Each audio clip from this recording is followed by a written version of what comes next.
Et bonjour à tous, c'est Morgan Contor, on se retrouve pour ce jour numéro 15, le vrai cette fois, pas le faux d'hier. Je suis toujours avec Iniros, bonjour Iniros. Salut Morgane, la forme? La forme, la forme. Ah, une petite forme de carré là en ce moment. Une forme de carré. J'étais en train de me dire, mais quoi? C'est les vignettes sur la vidéo qui C'est sont ça. carrées, c'est pour ça.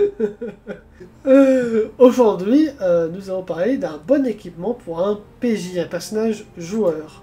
L'équipe d'aventuriers. Vous avez regardé ce qu'il y avait dedans, mais en fait, il y a tout ce qu'il nous faut, hein. Des torches, des cordes, des pitons. N'oubliez jamais la force des objets simples du quotidien. Truc tout bête, hein, mais vous aurez sûrement besoin de quelque chose pour allumer du feu, quelque chose pour couper Ouais. du bois. Enfin, ça dépend de votre aventure. Si vous êtes dans une ville et que vous dormez à l'auberge tous les soirs, c'est des choses que vous n'aurez peut-être pas besoin.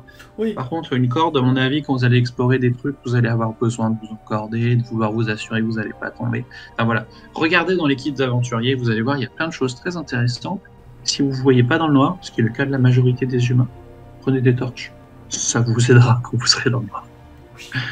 et en général, moi ce que j'aime bien faire, alors là pour le coup c'est plus un PNJ, mais j'ai un PNJ qui est avec mon équipe, qui est un membre de la famille royale, bon c'est un bâtard, mais ça reste un membre d'une famille royale, même impériale, et du coup j'ai fait en sorte qu'il a une sorte de bourse illimitée, mais en fait c'est pas vraiment une bourse illimitée, ouh la macana, c'est de pire en pire.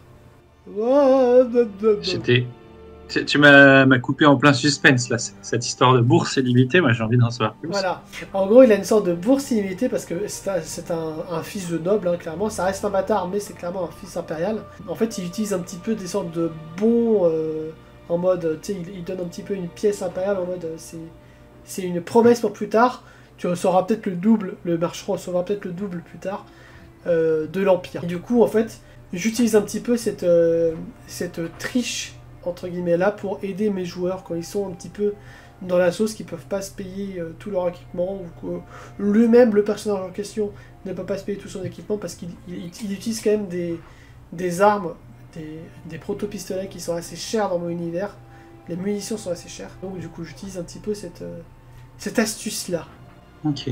Alors, c'est super intelligent comme technique.